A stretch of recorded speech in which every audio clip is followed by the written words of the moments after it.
अस्सलाम वालेकुम दोस्तों। इमोशनल मैनिपुलेशन का मतलब होता है जब कोई इंसान आपके इमोशंस को इस तरह इन्फ्लुएंस करे कि आप अपनी असली थिंकिंग के बजाय उनकी एक्सपेक्टेशंस के हिसाब से रिएक्ट करना स्टार्ट कर दो। इसका मतलब ये नहीं होता कि कोई आपको ज़बरदस्ती कुछ करवा रहा है।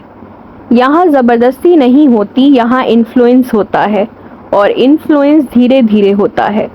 इंसान को लगता है कि वो अपनी मर्जी से फैसले कर रहा है, लेकिन असल में वो किसी और के इमोशनल प्रेशर में आकर बिहेवियर का रिस्पॉन्स डिसीजन ले रहा है। ये चीज़ इतनी सटल होती है कि अक्सर लोग इसको नोटिस भी नहीं कर पाते। ह्यूमन साइकोलॉजी में एक बेसिक चीज़ होती है, इंसान अप्रूवल चाहता है। हर इंसान चाहता है कि उसको एक्सेप्ट किया जाए, उसको समझा जाए और उसको रिजेक्ट ना किया जाए। और जब कोई इंसान आपको इमोशनल कनेक्शन देता है, आप नेचुरली उसकी बातों को ज़्यादा वेट देना स्टार्ट कर देते हो। यहीं से इम्बैलेंस स्टार्ट होता है। इमोशनल मैनिपुलेशन का सबसे कॉमन फॉर्म गिल्ट होता है। गिल्ट एक ऐसा इमोशन है जो इंसान के बाउंड्रीज तोड़ने पे मजबूर कर देता है। एग्जाम्पल के तौर पे अगर कोई कुछ मांगता है और आप मना कर देते हो तो नॉर्मल सिचुएशन में बात ख़त्म हो जानी चाहिए, लेकिन मैनिपुलेटिव बिहेवियर में सामने वाला कहता है कि ठीक है, मुझे पता था तुम ऐसे ही हो। इस सेंटेंस का पर्पस इंफॉर्मेशन देना नहीं होता, इसका पर्पस इमोशनल रिएक्शन ट्रिगर करना होता है। और जब आप गिल्टी फील करते हो तो आप अपने डिसीजन को दोबारा सोचने पे मजबूर हो जाते हो। एक और कॉमन टेक्निक साइलेंट बिहेवियर होती है, यानी कि कोई इंसान आपसे डायरेक्टली तो कुछ नहीं कह रहा, लेकिन उसका बिहेवियर चेंज हो जाता है। वो इग्नोर करने लग पड़ता है, डिस्टेंस बनाने लगता है या फिर कोल्ड बिहेवियर शो करता है। इस सिचुएशन में आपका माइंड खुद एक्टिव हो जाता है और ओवर थिंकिंग भी स्टार्ट हो जाती है। आप सोचते हो कि शायद आपसे कोई गलती हो गई है और यही over thinking emotionally weak position में ले जाती है आपको। एक और इमोशनल पैटर्न ये होता है कि ओवर डिपेंडेंस क्रिएट करना। इससे पहले आपको बहुत इम्पोर्टेंस दी जाती है, अटेंशन दी जाती है और आपको फील करवाया जाता है कि आप बहुत स्पेशल हो। जब इमोशनल अटैचमेंट स्ट्रॉन्ग हो जाता है तब एक्सपेक्टेशंस इंट्रोड्यूस होती हैं, और जब आप उन एक्सपेक्टेशंस को मीट नहीं करते तो इमोशनल विड्रॉल होता है। ये साइकिल बार बार रिपीट होता है और इंसान कंफ्यूज रहता है। मैनिपुलेशन का एक और फॉर्म विक्टिम पोजीशनिंग होता है। इसमें इंसान हमेशा अपने आप को बेचारा या विक्टिम शो करने की कोशिश करता है। हर सिचुएशन में वो अपने आप को अनफेयर ट्रीटमेंट का शिकार बताता है, और जब आप सपोर्ट नहीं करते तो आपको इनसेंसिटिव फील करवाया जाता है कि आप में तो फीलिंग्स हैं ही नहीं, जबकि हकीकत में तो वो इनसेंसिटिव है। इससे आप पर इमोशनल प्रेशर क्रिएट होता है।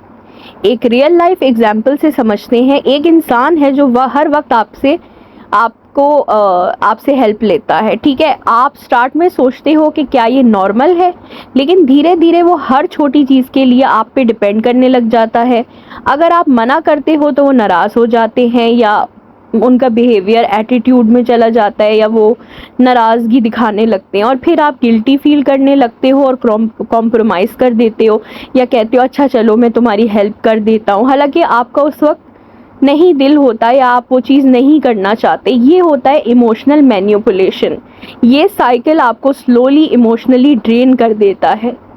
अब सवाल ये है कि लोग ऐसा क्यों करते हैं। इसके कुछ साइकोलॉजिकल रीजंस होते हैं।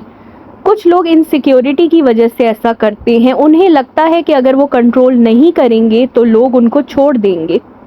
कुछ लोग ये पैटर्न लर्न करते हैं वक्त के साथ। उन्होंने अपनी ज़िंदगी में ये पैटर्न्स देखे होते हैं और वो वही रिपीट कर रहे होते हैं। और कुछ लोग इंटेंशनली इमोशनल एडवांटेज के लिए ऐसा करते हैं। इम्पॉर्टेंट बात यह है कि हर इमोशनल बिहेवियर मैनिपुलेशन नहीं होता। डिफरेंस इंटेंशन और पैटर्न का होता है, लेकिन आपको अपनी प्रोटेक्शन के लिए अवेयरनेस ज़रूरी होनी चाहिए। अब आएंगे सॉल्यूशंस की तरफ। सबसे पहला स्टेप अवेयरनेस ही है। जब तक आपको समझ नहीं आता कि आप इमोशनली इन्फ्लुएंस हो रहे हो, तब तक आप अपना रिस्पॉन्स चेंज नहीं कर पाते। दूसरा स्टेप होता है पॉज लेना। जब भी कोई आपको इमोशनली प्रेशराइज करे तो फ़ौरन रिएक्शन मत दो, थोड़ा टाइम लो और सिचुएशन को ऑब्जर्व करो, ऑब्जेक्टिवली देखो। मैनिपुलेशन अर्जेंसी क्रिएट करता है लेकिन क्लैरिटी टाइम से ही आती है। तीसरा स्टेप बाउंड्री सेट करना है। आपको हर चीज़ एक्सप्लेन करने की ज़रूरत नहीं, रिस्पॉन्स को शॉर्ट रखो।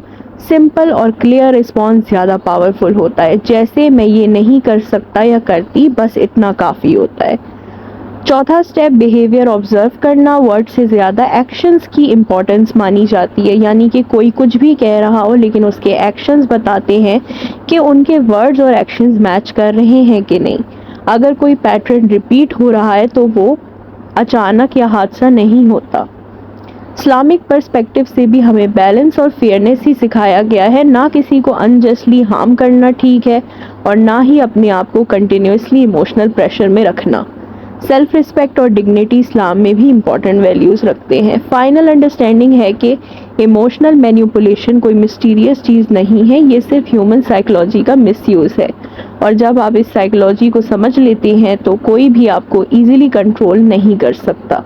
और आखिरी बात यह है कि आपकी स्ट्रेंथ इसमें नहीं कि आप सबको खुश रखो, आपकी स्ट्रेंथ इसमें है कि आप इमोशंस को समझ सको और अपनी बाउंड्रीज़ को प्रोटेक्ट कर सको और मिसयूज़ ना हो। ठीक है, तो आज का ये जो टॉपिक है वो बहुत ही वैल्यूएबल है। बहुत सारे लोग हैं जिनकी इमोशनल बाउंड्रीज़ क्रॉस होती हैं, जिनको इमोशनली तौर पे मैनिपुलेट करके वीक बनाया जाता है और उनका बहुत ज़्यादा फ़ायदा उठाया जाता है।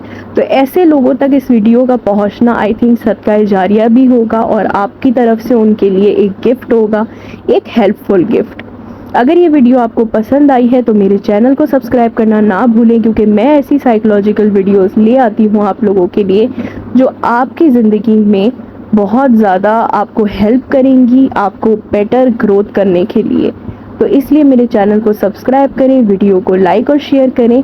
फिर मिलूंगी एक नई और हेल्पफुल पावरफुल वीडियो के साथ। अपना बहुत सारा ख्याल रखिए, मुझे दुआओं में याद रखिए। फी अमान अल्लाह, खुदा हाफिज़।